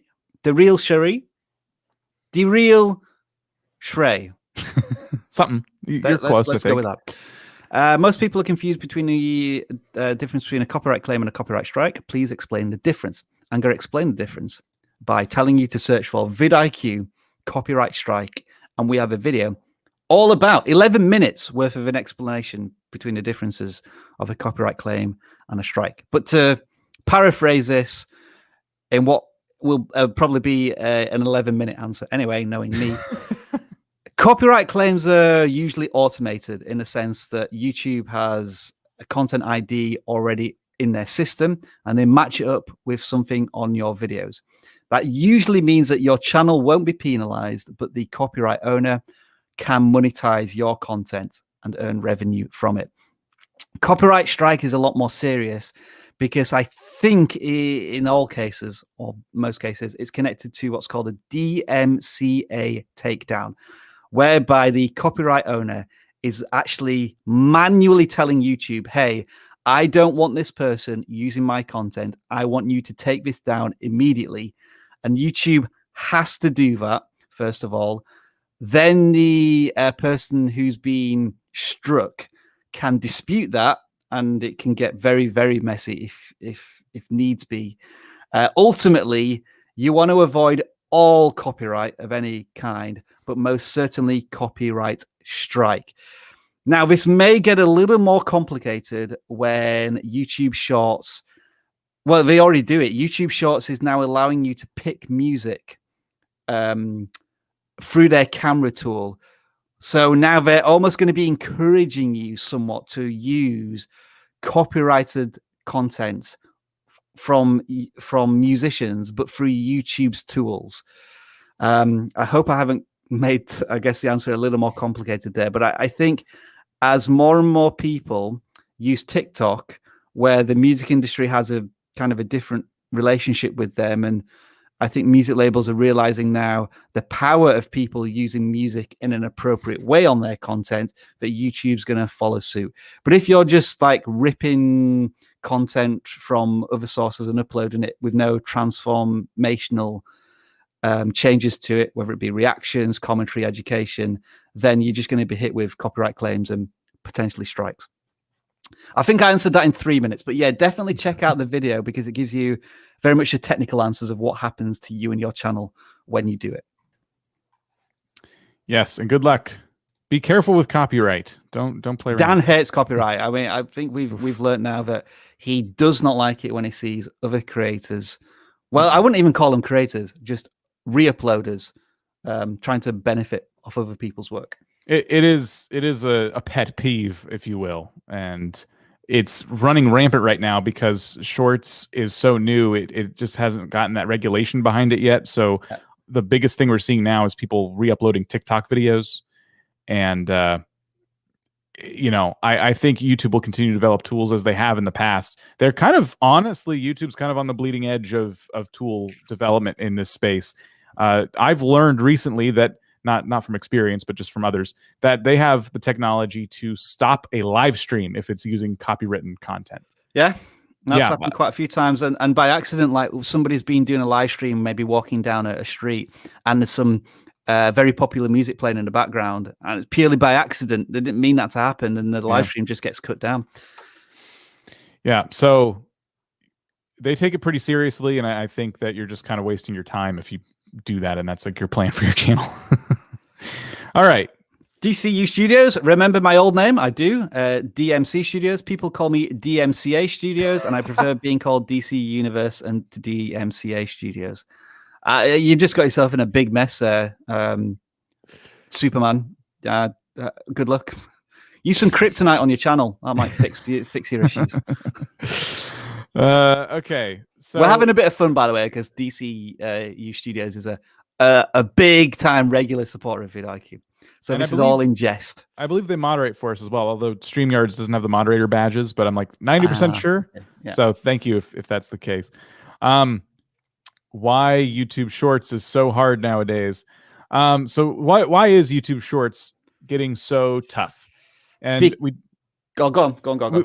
We did talk about this earlier, sorry. But I'll say it again. YouTube Shorts is becoming very saturated, as you would expect, because it's so exciting. Everyone's talking about it, and people who want to experiment with long form or short form content are uploading short form content. As that happens, as competition increases, quality needs to then increase because there's so much out there, and YouTube wants to put the best content forward. So if you're making shorts and you're having trouble getting discovered, you might need to first identify the audience who you're making them for, and from there learn the strategies behind creating a short form video to make sure you hold people's attention for the entire duration of the video if possible. And don't do things like, hey, if you want to see how this video ends, come to my main channel. Things like that just don't work. Make shorts stand on their own. YouTube has actually what they call a shorts report they put out bi-weekly, and they go through a lot of these strategies. They give us the answers on a silver platter as to what they're looking for and how you can get your shorts to blow up. Just remember, folks, I was telling people about YouTube Shorts 7 months ago, I think, before it even had a name. Then YouTube started telling everybody, and it's just rumph. Everybody is now making YouTube Shorts. I'm tracking this number. This is what's called I think a pivot page or a landing page. And these are the number of creators / videos that include hashtag shorts in them. In the middle of February, I think the number was around about, I'm trying to remember, I think it was about 500,000. No, I think it was about 4 million videos and 500,000 channels. So those numbers have more than doubled. And that's just the videos that include this hashtag. There's probably millions more that don't include the hashtag. So it's simply competition. People are discovering shorts now, and that window of opportunity is getting smaller and smaller because the quality is getting better and better. I think Dad, I've done it again. Every week I call you Dad. Somebody's going to clip it. Probably Jonk, because I know he's in the live stream right now. Yes, as Daniel. So disappointed in you. Nicely played. Well done, Dan. Oh boy. Okay. Well, I don't know if there's any coming back from that, but we'll continue. Probably not. Let's see. How do you make a video on YouTube into a short video? So we have a ton of content around this. Oh, we so do. Yes, but they can be square or thinner. A lot of people just do their phone. So, oh, my phone doesn't look too good from the back. A lot of people use their phone and shoot, vertical. So vertical would be the way if you're just shooting it on your phone. Hold it vertically. And if it's something else, it's like a gaming video because you have games in your name, you want to do that in your editor. you want to chop off the sides, change the frame size to be the opposite of 1280 by 720, flip flop that, and then make the frame fit. It's going to take a little more work. But there we go. Rob has a whole bunch of videos on the subject. If you do not yet have the Shorts camera tool, then this is your one-stop shop. Just search vidIQ, create a short, and we've got multiple videos on the subject. But the top one is the most popular one, of course. It has nearly 200,000 views now, which is brilliant. But yeah, essentially, vertical format or thinner and less than 60 seconds. And those are the two big requirements. But if that doesn't guarantee your video will be promoted as a short by YouTube, it just means it's eligible, at least for the time being. So got one here that I have some experience with. I just got monetized this morning. Congratulations. Well done. And was wondering how long it takes to be able to set up channel memberships. So I believe you can do this as soon as you get monetized, but don't hold me to that. I had channel memberships up and I was monetized before they existed. So I don't know when it kicks in, but I think it's right away. It took me about 24 hours to get approved. So what you have to do is set up all of your perks. So you need to go in and know what those are when you set up your channel memberships. And you can put your emotes there, everything you're going to offer your channel members. Someone from YouTube has to look at that and just determine that what you're offering is, all above board. So that only took me about 24 hours. And when you make a change, that has to go through that process again. So make sure you get it right on the first time. Otherwise, you're going to always be in that kind of limbo of 24 hours to who knows when they get to your channel and see. I've just brought up the support page. And yeah, you're right, Dan. It's now 1,000 subscribers. I still thought there was a bigger requirement. I would promote caution about just setting up memberships as soon as possible. I'm well done on getting monetized. I don't want you to feel as if now you have all of these new shiny things and you should use them already. I feel as if 1,000 subscribers probably isn't enough to start having a membership tier just yet. But again, that's a general opinion. It may be that you're in a small niche and you're not sure how large your channel is going to grow. Also, remember that if you have a membership tier, you are committing yourself to certain things because those people are paying, whether it is designing perks, doing personalized live streams, etc., etc. If somebody's paying for something, they demand that they, I guess, get what they're promised through that membership. And also, you've got the community tab, and I would be far more excited about that and start using that as soon as possible. Although you may have to, and it depends when you got 1,000 subscribers, but you may have to wait a couple of weeks to get that. Yeah, I think that I've got to be honest. I think that the requirement there seems a little too low. I would have kept it at maybe 5,000 or 10,000 subscribers, just not at the same time as you get monetization. I feel as if YouTube are offering far too many different revenue streams all at once. I still think there should be a bit of a tiering, but that's maybe that's a bit of an elitist opinion because we have free access to all of this stuff given the size of our channel. Right. I would caution being just careful with memberships because it's also really easy, even whenever you're ready to do it, it's really easy to overwhelm yourself with work. If let's say we actually talked about this in the same podcast with Big E. Let's say that your membership reward is you're going to do some kind of artwork for their username, right? So he was doing this like calligraphy and he got inundated with subscribers who were paying members of his channel and had to do one of those for every single person. And so that's a great way to wear yourself out really quick. So you want to make sure YouTube recommends that your memberships are scalable, meaning that you don't have to do a ton of work every single time you get a new member. And that's just one tip. I agree with Rob that I think 1,000 subscribers is way too soon to be jumping into opening up a whole new revenue stream and yet a whole new batch of responsibilities. Here's an idea. Ask your audience. Use a community tab. Voting poll. Would you pay for a membership level on this channel? I think you'll get exactly the answer you need to it. I mean, the subscribers are getting if maybe like 33%, like more than a third of people do want it, then maybe it is something worth researching. I did want to answer this question before it goes, because I find it quite funny. Hierolitical. Question to Rob. Are you English? Your accent is kind of sus. So, just for a moment, I'm going to answer this in my usual accent, which, as you can see, is a little different. It's a Northern English accent. I am from Huddersfield, but because I've lived in Canada for over 5 years now, I often have to repeat myself when I'm ordering food because people can't understand my native tongue and accent. So I've kind of ended up with this slightly odd English accent, and I'm still wrestling with whether or not I should just completely ditch that conscious attempt to sound a little more standardy English and just go back to my Yorkshire roots. So I'm trying to answer this in as Yorkshire accent as possible.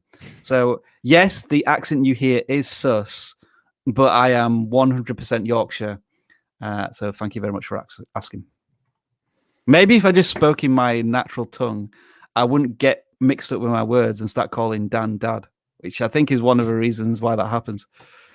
Blaming it on the accent now? You're blaming it on the accent. All right, I'll take that. Okay, so I'm seeing a few questions here. Sorry, I didn't need to bring up that screen again. Oh, okay. I was wondering if you were going to say something else.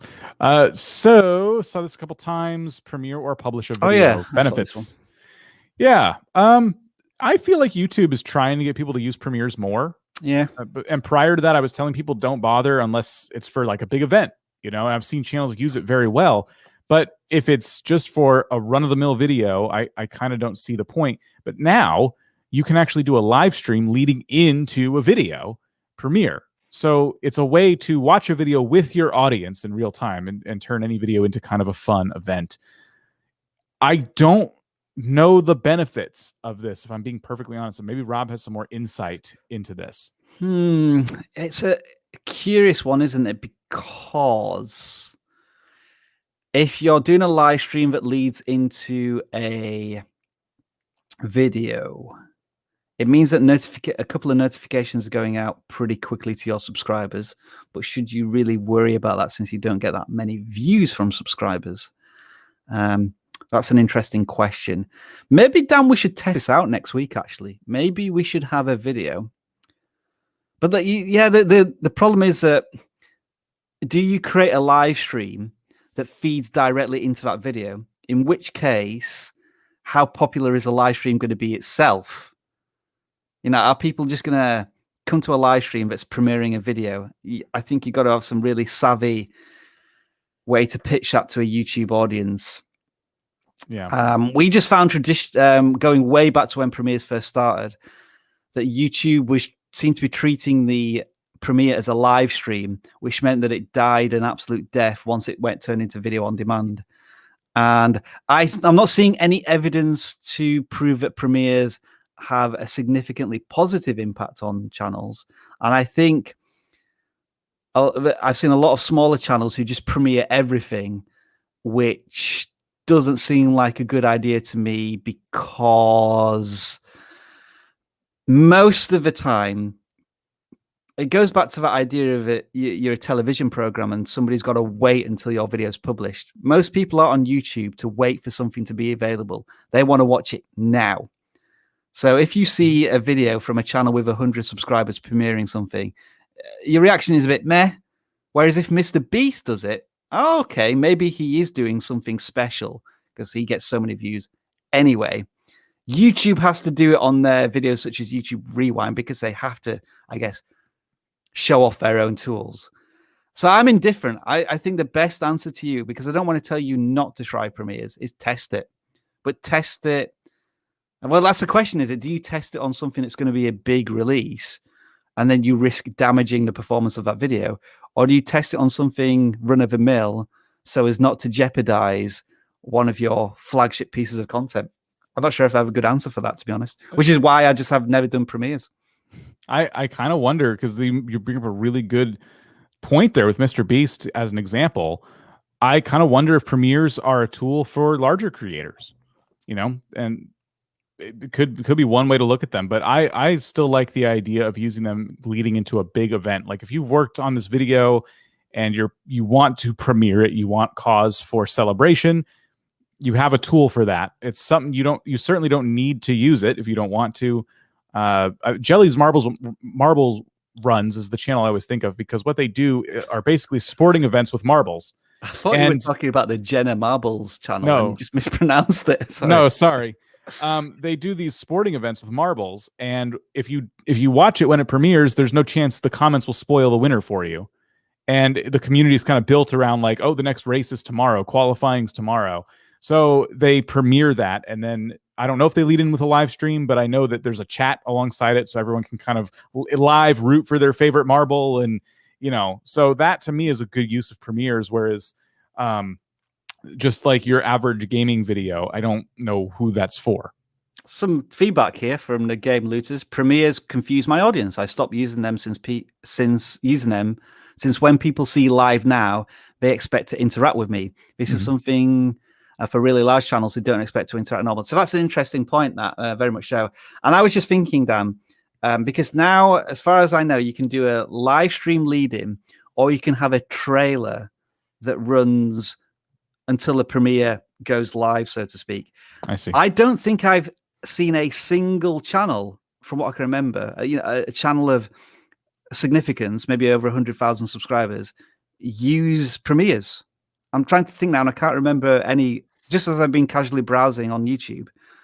So if that tells me something, that if larger channels are not embracing it, then there appears to be a doubt in how useful it is for creators.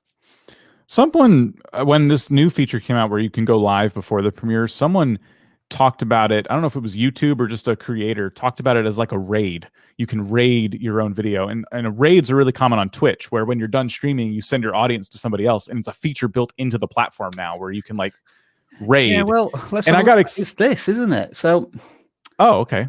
So live redirect. So we could do that now, but as far as I can tell, it can only redirect it to this weird live stream on our channel, which is broken. That's because, yeah, that's the closest thing we have to a premiere right now. So if you had a premiere, then that would show up. Okay. So, I mean, but why don't we have that feature for other channels? Because live streaming, that's what I want to see. Someone mentioned as a raid, and my imagination started going. I'm like, it'd be so cool if you could use that exact window. Instead of typing in your video, you type in the link for someone's live stream, and you're done streaming, and it's this community building thing, Anyway, that's just me pie in the sky dreaming. All right. Let's keep looking for some questions here. Okay, so this could be a good example. I make staged movies in Minecraft, so I wonder if premieres would work for me. I could interact with chat if I wanted to. Maybe people would like that more. See, and that sounds like a lot of work, these staged movies, and I would consider those, especially if they're kind of rare on your channel, bigger events. So if you're going to use it, that would be my personal advice. Use it once in a while. Don't premiere every single video, unless all you make are big movies once a month or something. Yep. All right. Okay. One of the classic questions.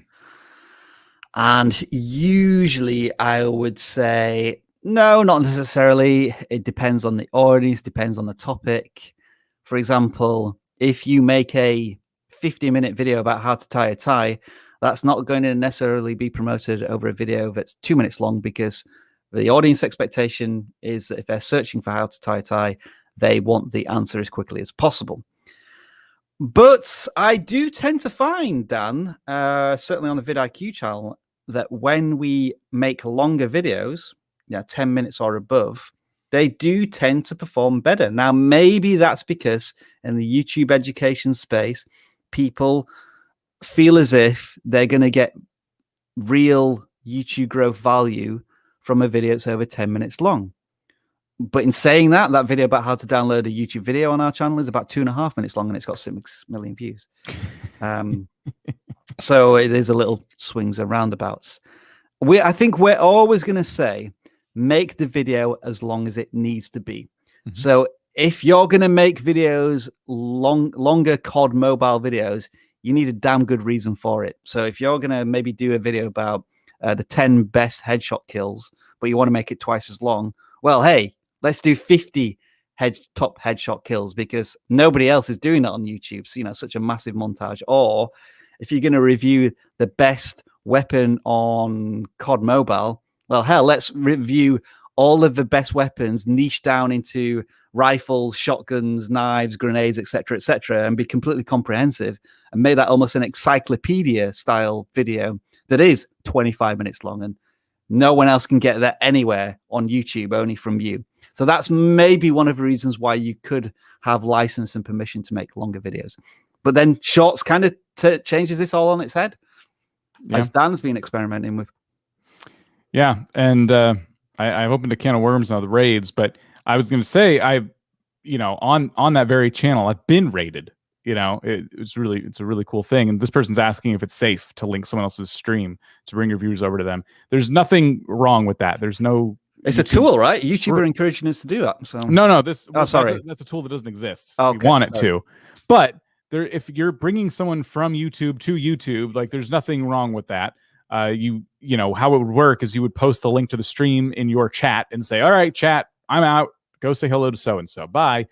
And they would all just go over there. I would make sure that you encourage them not to spam, because that could be bad. If people feel like they're actually being attacked, if not familiar with being rated in the context of streaming, then it could be bad. But for the most part, no, YouTube isn't looking at that and going, why are you linking people to this other channel? How dare you? That's not a thing.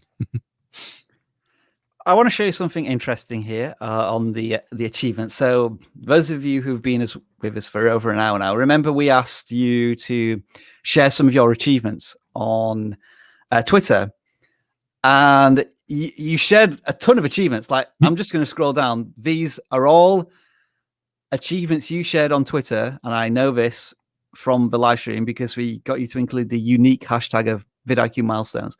So that's an incredible number. Thank you very much for doing that.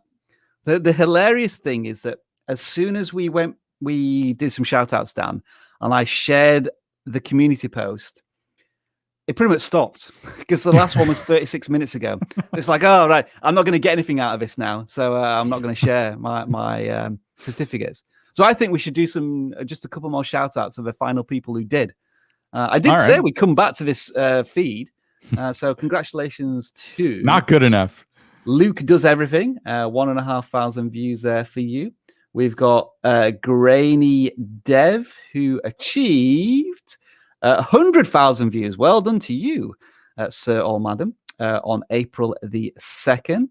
I'm also going to say congratulations to Dumax the 2nd, with 2,500 views last October. And finally, Mask09. First month trying seriously. Well, it's not a bad month because you got 20,000 views, but only 25 subscribers. I'm just guessing that yours is a shorts channel, just because you got lots of views, but they've not converted into subscribers. Dan, do some more shout outs for us, please, sir. Nerd Logic with 40,000 views. Congratulations to you. We have Casey with 90,000 views. Wow. Well done. Nice work there. DCU Studios got themselves 1,000 subscribers. Congratulations. Well done. Big milestone. Oh, 7,000 views for what happened here. There we go. For Flipping Nostalgia. I think we've read this one already. Why is your channel icon? I hope that's not a glitch with vidIQ.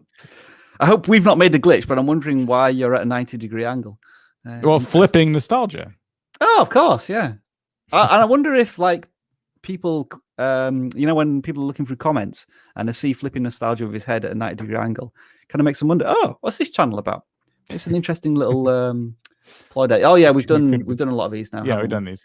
Well, let's just scroll down a little bit, because we probably didn't do ones at the bottom. So 200 subscribers for Zero Dome, and we did Raphael. Adrian Reddick's Tech Dad Journey with 12,500 views, and Jamka with 17,500 views, and then just a few more from you, Dan.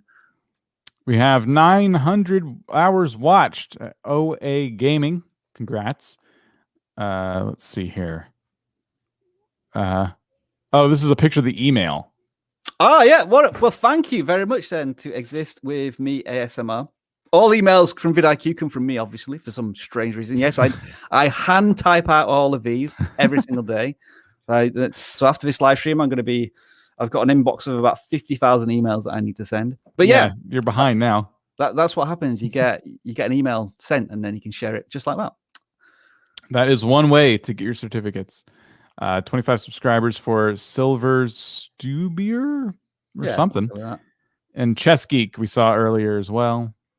And Noob. So these were some of the earlier ones who shared theirs. Yeah. If we just remind ourselves, let's have a look at that community tab now and see how this post is doing for what I shared earlier. Look at that. We got at least 140 people have liked it and 20 comments. So all of these people throughout the day. I mean, let's just say, for example, the ratio is 20 impressions for every like. So we've probably already got about 2,000, 3,000 impressions on this community post. I mean, I'm making up the numbers a little bit here, but I would say a significant number of people have already seen these milestones and certificates, and we've mentioned them as well where possible in the community tab as well. All right, let's end that diversion again, Dan. And you got a question here, have you? Yes. Where can I download that vidIQ edition? Well, I'm so glad you asked. So first of all, download vidIQ for Chrome or Firefox. And if you go onto YouTube itself, which I'm trying to pull up right now, stand by. Okay, here we go. If you go to YouTube, here we go. And as long as you have the tool downloaded and you've authenticated your channel, you'll find it right here, bottom left. Achievements, you click on it and you see all the different certificates you can generate by clicking on any of these that you want to share, and there's share options once you get in there. And yes, it's important to authenticate your channel so that the tool can actually work. And then if you're interested, of course, while you're downloading vidIQ, check out our 30 days for free for all of our tools, so you can get the full benefit of vidIQ for 30 days. Try it out. And if you love it, if you just can't live without it, you can go ahead and buy a full year of Boost. You get 20% off that full year. And someone from our team, one of our channel auditors, will sit down with you in a Zoom call one-on-one and go over your channel with you and really dive deep into the ways you can improve this year in 2021 and grow to new heights. And for this offer, new heights. There's only a couple days left to take advantage of this offer. We still have room. Otherwise, it would disappear. We still have our 250 spots in there. So there you go. You can sit down one-on-one with somebody and discuss your YouTube future. All right. Questions. Okay. Hold on. Let me read this. It keeps jumping on me. I think, let's see. I always hear you should unlist your video before posting it. Making it public to give it time to process, but I'm worried it won't notify people. Well, all of our videos start out unlisted here at vidIQ, and we have no trouble in that department. Other than like the occasional YouTube glitch, which happens to anybody, but I don't think it's really an issue. You can, as long as you don't publicly post your video and then unlist it and then publicly post it again, you shouldn't have any issues. I'm just checking if there is a setting in upload defaults to just confirm that when you upload your video, there we go. Yeah, so let me just share my screen again.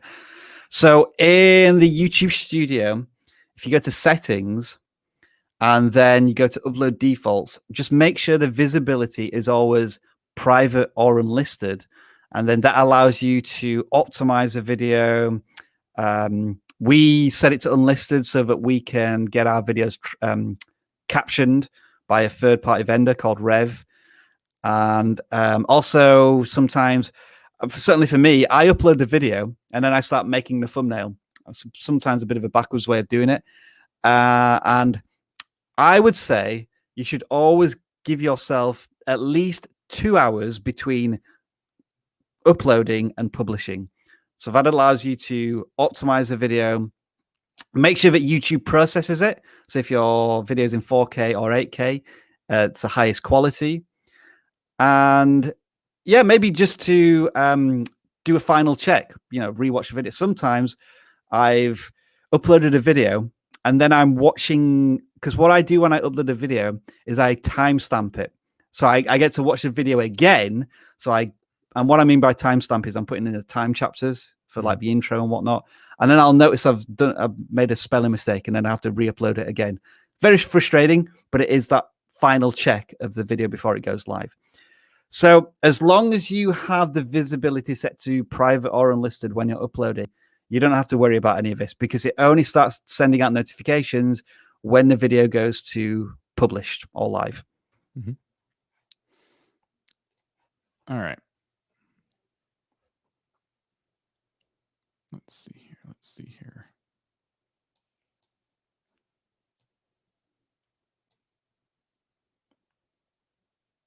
I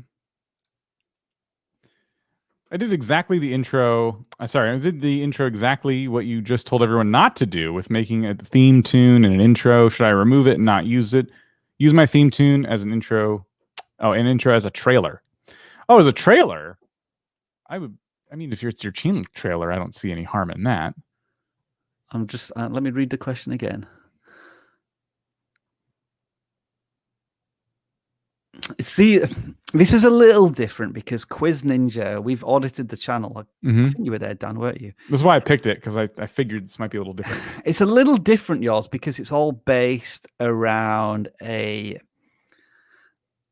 almost like a TV show on YouTube. Yeah. And it has a lot of very strong branding in there. I still think whatever the intro is should be as short as possible. I still think it should be 3 seconds, and then you're getting people into the content itself. But like I said, we still do have an intro on our videos most of the time, but we try and incorporate some value into the intro. I mean, I've actually thought about doing a subscriber shout out. So when the intro is on, I say hello to one of our most recent subscribers, but it was taking too long to edit to do that. I think I did it once or twice. So, if you are going to have an intro in there, maybe think of how you can make each one of those intros unique in some way. Like for the quiz one, it might be like a little fact within the intro about the quiz that you're doing, or like a little extra question that is answered in the outro. So you increase the watch time from that point of view. I would just say, look at your retention. I mean, on any of your videos, and are you noticing consistently a significant dip where that intro is playing? Because that might be an indicator that it's too long, etc. But yeah, I do apologize if that sounded like a blanket answer earlier. I was in my mind thinking mostly about gaming channels because that's where I see the intro mistakes happen the most. But depending on the content you make, I mean, it might, like Rob said, he gave some good examples as to how that might be fitting, for your content. So it's important to note that whenever we're answering questions like this or doing audits, I mean, yes, you can apply a lot of advice to your own channels, but nothing is a blanket statement of like, this is the way, this is the only way. Like YouTube is different for everybody, every creator in some way or another. This is a good question from Splodgeball, who actually did one of my subscribe to Mr. Beast shorts, which I really need to get back to at some point, but I have 50,000 emails to send out as achievements. Can the shorts channel get brand deals? So we'll tackle that question first. And I think, yes, ultimately, you should be able to start getting brand deals as a shorts channel as you would do a long form YouTube channel or a TikTok channel. But it is, I guess, an emerging, maturing platform. And I don't think advertisers and sponsors are really going to understand the value of shorts or how to do brand deals within that area, because we all have to remember as well that shorts still technically is in beta, so it could change radically. So I think in the future, yes, brand deals are certainly going to be a part of shorts. I think maybe checking out TikTok and how they're incorporated into brand deals on there is probably a good place to start. I would be surprised if brands are going to be contacting you right now. I think you're a Domino's channel from what I can remember. I think so. I want you to get this phrase in your head and work out this, and that's a media kit. All channels should have a media kit, which basically sells your channel and the value of it to brand deals and how they will help the brand's customers. So think about a media kit at this point. And this, you could basically say that, I'm a Domino's channel, and in a short space, we've reached 2 million people. So that could be like the headline statement. But yeah, maybe do a bit of research into media kits. And unless Dan, you want to add something first? Go on. Yeah, one way a channel like this could potentially show a brand the value of their channel in this context would be so let's say if you're a Domino channel, you do those cool things where when you knock down the dominoes, they spell out something. Yeah. Find a brand that you really like, just do it as a fan of them and send it to them, Domino's pizza box, eh? Right. There you go. There you go. And send the dominoes falling. I mean, these are deals that these brands, they're, if it's presented to them, they might not have ever thought about, hey, could we utilize this platform? Sometimes you just got to put yourself out there, and I think that your channel would be really interesting to see what you could do. To answer the second question, we don't make members of the community moderators by them asking. They're chosen by Dan H, our community manager. He's always keeping an eye out for people who are contributing to live streams with useful advice, or kind of maybe like almost semi-policing, but not moderating, trying to keep the flow of the conversations going well. And we will just randomly invite people to be moderators rather than doing it through requests and applications. And it's always worked for us, and that's the way we'll continue to do it. So I don't know, maybe Dan may make Splodge Ball a community member, a moderator in the future. It depends how much of a value Dan feels your moderating skills may be. Yes. I think Autorius is in the chat. I know he's a moderator. He might be able to help answer that question in some way. Like I know he's been a moderator in the past, or any moderators, if you want to answer that question in the chat, that could really help. Let's see here. Only have time for a few more questions, if we're quick, which we're not. So we got time for half a question. Yeah. Well, let's see. Seeing a lot of general questions here. Are you seeing anything, or are you? Let's quickly answer this one. Okay. If you want to organically grow a channel, then don't use Google Ads, because you're not going to get the right audience watching your content. Right. That is my simple answer to that. Google Ads will not lead to suggested videos. They lead to paid views.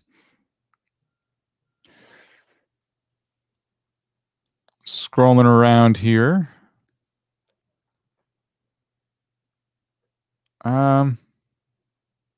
Maybe this one could be something here from Zenzarius. Zenzarius, yes. The butler, we call him. Thank you for everything you do. Since the core of all channels is the person, what's the best way to self-assess / find the fault that'll hold them back? Kind of an interesting philosophical look inside yourself sort of question.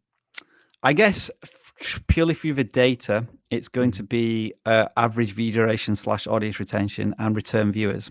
So if they're watching for longer and they're returning to your content, that is proof that the person behind the channel is one of the reasons why the viewer is returning. I think that's the most succinct way I can answer that. Okay, I see how he's asking this. All right. Yeah. No, then I second what Rob said. I was going, my mind went a different direction with that. But absolutely right. Which direction was it going in? Just like what are the best ways to kind of like look inward and figure out how you can be better, and I was going with the advice of like, don't compare yourself to others, and just totally different left field. All right, let's see here.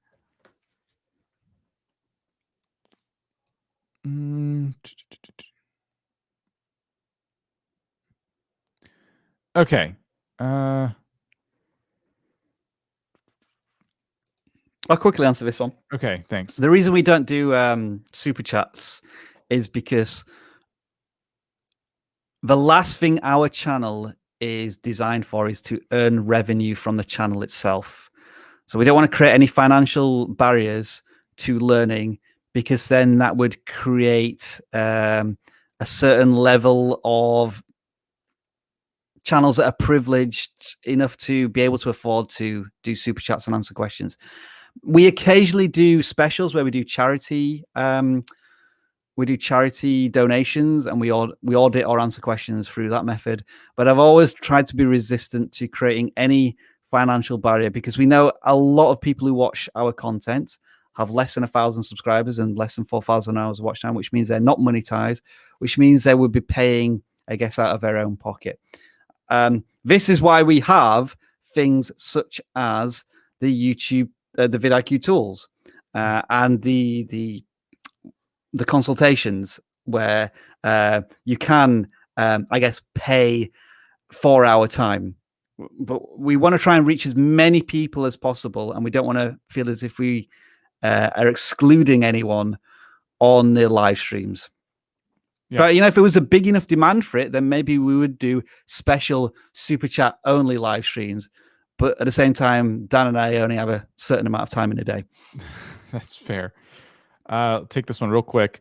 Is it okay if I'm making content which I don't like to get subscribers and then record what I like? Short answer to this is no.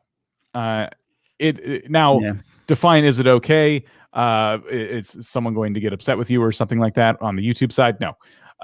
But for your own well-being and mental health, no. I don't think it's a good idea to make videos that you don't enjoy making. Plain and simple. I don't. It's also okay to decide one day that you liked what you were doing and now you don't, you know, and then make decisions based on that. A great example is my secret channel is very quickly becoming my main channel outside of vidIQ. It's becoming my home away from home when I'm looking for some fun content to make. And I've decided that the things I'm doing over there are more fulfilling and more enjoyable. Am I turning my back on the 40,000 plus people who subscribed on the other channel? Not necessarily. Yes, I might go back there once in a while, and I do, but I no longer have a strategy for it. I no longer invest all of my, you know, creative energy into it when I'm outside of work and looking to invest creative energy in something. Now I have something else that I'm thriving with, I'm enjoying, and that's important. That is why the secret channel has become so successful so quickly, because I'm enjoying it. If you're making content for, I guess, vanity's sake or for numbers purely, you'll burn yourself out relatively quickly. This is my personal answer. I fell in love with creating content and talking about topics I'm passionate about first. Then I figured out how to make that content appeal to an audience. Mm-hmm. I mean, I would say that if I'm being totally honest, YouTube education is not my first true passion on YouTube. It's probably more tech. However, I found a way to communicate my interest in YouTube growth in a way that's creatively stimulating for me. So that's how I'm able to merge. I'm able to balance the two. That same here. I mean, we're over time on this live stream, but I could sit here for probably another 30 minutes if I didn't have other obligations. You know, I think that's how long my voice will last, and still answer questions. I love talking about this stuff. It's okay to enjoy doing more things, you know, than just one. But I wouldn't be on this channel if I didn't enjoy this to some degree. Mm-hmm. And that's what's important. I know that the videos we make at vidIQ are going to get more views if they cater to this audience who is, feels that growing their channel is important. They want to learn more. So I enjoy making that content, just so happens, and those videos can get views and get to the right people. But if I came in here and said, Rob, I know you have a channel about growing other people's channels, and that's fine, but I like to play Minecraft and I want to stream it on the vidIQ channel. What do you say? Be like, go do that on your own thing. These guys don't care about that. So, you know, if you don't enjoy what you're doing, you gotta start there. Unless everybody puts hashtag Minecraft live streams in the chat now, and that might change our minds. Maybe your mind. All right, should we call it? I think we should call this a wrap. Yeah, I think we've had another good 2-hour session. We hope we've answered some of your questions, and we hope you've learned something about the YouTube tools. Dan, over to you for the outro, I guess. Yes. So again, you could download vidIQ for free for 30 days. Link down below. And then when you're done with your free trial and you're like, I got to have me some more of that vidIQ, actually, it won't work like that because this is a limited time offer. We're doing Minecraft live streams. They're coming. Oh my God. Why is it made me small? Oh, Dan, that was a bit harsh. I didn't mean, I was trying to turn that there. I was trying to go sorry. What are you doing? Sorry, I'm pressing buttons when I shouldn't be. Go on, you press the buttons. There we go. You only have a couple days left to take advantage of this offer. You could buy a whole year's worth of Boost. You'll have all these amazing tools for a whole year. You'll get 20% off because you did that. And then you get to sit down with one of our channel auditors in a Zoom call live one-on-one to talk about your channel and the ways it can grow in 2021. They've taken people who did this as a hobby, much like myself, where I've been talking about my secret channel and things like that. Well, folks like me could take a channel like that and turn it into a whole career talking to the folks who work at this company as channel auditors. So keep that in mind. You only have a couple days left, and there's only 250 spots. So if people hear faster clickers than you, who knows? You might see this page just vanish, and you don't want to see that. So be sure to upgrade now. There's only so much time. Look at that. It's ticking. It's a ticking timer. FOMO, folks.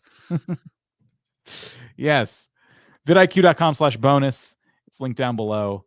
Thank you for another awesome vidIQ live stream. Rob, the gloves are coming off. The gloves are off.